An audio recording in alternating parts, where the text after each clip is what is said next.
Жаңаөзен қаласында Рахат Төрт ауылында менің Нұржан ағам спорт кешенін салып жатыр. Жүріңіз, қарап қайтайық.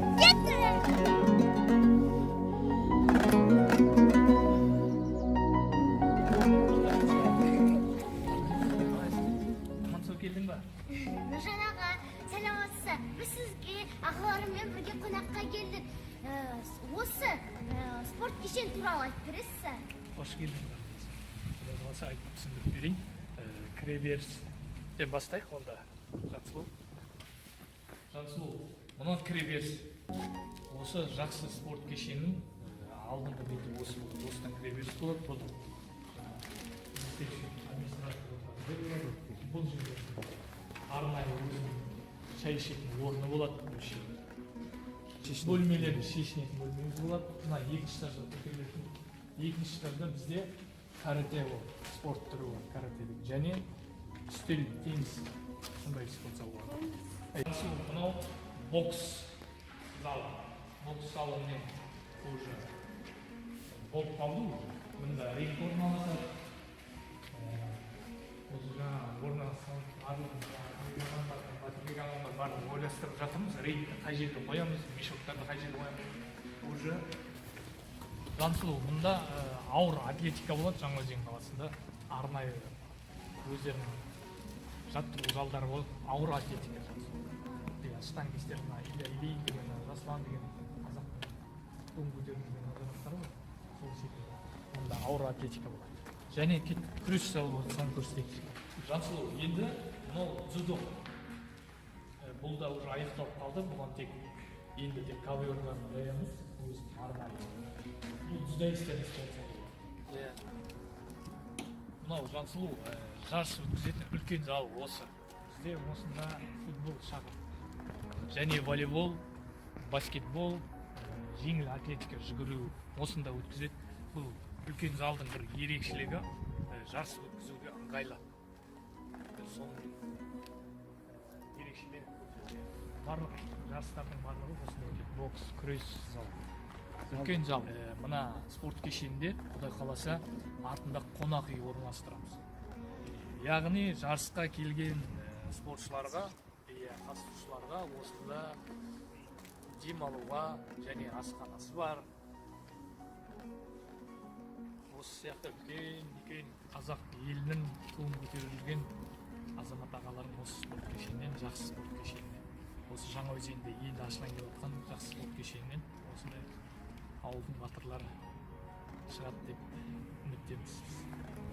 Нұржан ағамның спорт кешенінің жалпы көлемі, теннис алаңының көлемі, карате алаңының көлемі, дзюдо алаңының көлемі, бокс алаңының көлемі, ауыр атлетиканың көлемі және тағы да басқа алаңдар болады. Сендерге осы салынып жатқан спорт кешені қалай? Менің ойымша бұл спорт кешені біткен соң әдемі спорт кешені болады. Менің ойымша бұл спорт кешені мықты батырлар шығатын сияқты. Мен міндетті түрде осы спорт кешеніне келемін. Біздің арамызда олимпиада чемпионы Әділбек ағам да бар. Одан мен сұхбат алғым келіп тұр. Әділбек аға, сіз әлемге танымалсыз, спортқа үлесіңізді көп қосып жатсыз. Осы спорт кешені туралы ойыңыз қандай, айтып беріңізші? Нұржан дейтін бауырымыз салып жатыр, ешкімге қарамай. Нұржан бауырымыз енді бүкіл қазаққа, бүкіл осындай Жаңаөзен қаласына мысалы осындай чемпиондарымыз шықсын, ешкімге қарамай, өз қаражатымен осы халыққа тек болсын деп сондай ниетпен салып жатыр. Нұржан бауырымызға үлкен рахметімізді айтамыз, үлкен алғысымызды айтамыз. Сондықтан Құдай қаласа спорт залы салынып, басқа біздің спортқа деген жанашыр ағаларымыз осылай келіп, Нұржан бауырымызды қолдаса, нұр үстіне нұр болады деген ойдамын. Әділбек аға, мен ағаларыма бокстың бір-екі әдістерін үйретіп жібересіз ба?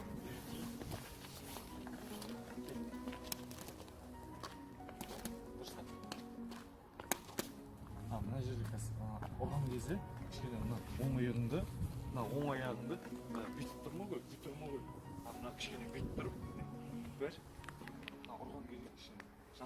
бәрін бірге қосып аяғыңды сәл мына жаққа шығар.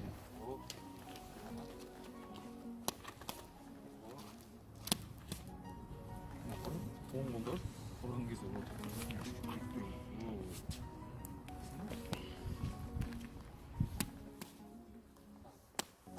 ой, молодец. Балаларым, елімді, отанды қорғаушы мықты болу керек қой. Спортқа қатысу керек. Түсіп қойыңыздар, бұл мен ағам Жәнібек.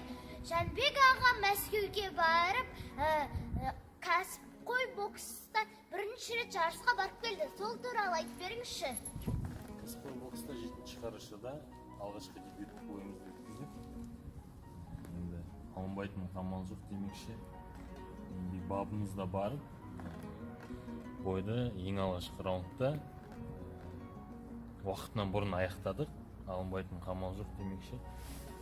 Бәрі ойдағыдай болды, сәтті өтті. Аға, осы жастарға қандай кеңесіңіз бар?